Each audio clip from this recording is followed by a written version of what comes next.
Two types of Christians when faced with temptations. One, temptation na naman to. Bakit pa parating lumalapit sa akin ng mga temptasyon? Papunta sa temptasyon.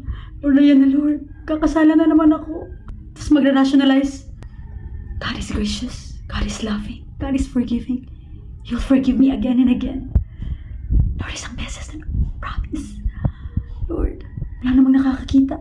Wala namang mangyayaring masama. Lord, you understand me naman, di ba? Sapagkat ako'y tao lamang. Arufo. At yun, nagkasala nga. Pangalawa, uy, temptation to Lord, help me, Lord. You are gracious, you are so loving and kind. You have forgiven me so much, Lord. I don't want to hurt you again. And I don't want to hurt myself too. Lord, tulungan mo po ako. I don't want to sin against you, Lord, because I know this will just lead me to destruction. I don't want to hurt you over and over again. You have forgiven me so much. I love you, Lord. At lumayo.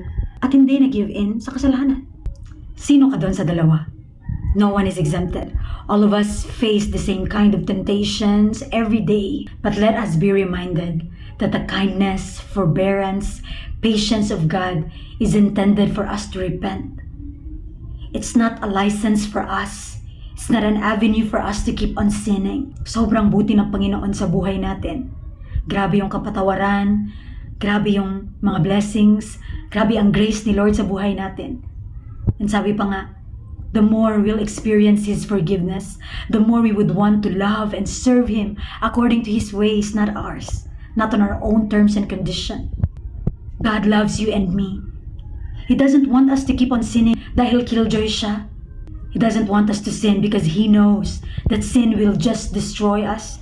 It may give us satisfaction, pleasure for a time, but the truth is, counterfeit lie ng enemy ang lahat ng temptation sins na ino-offer niya.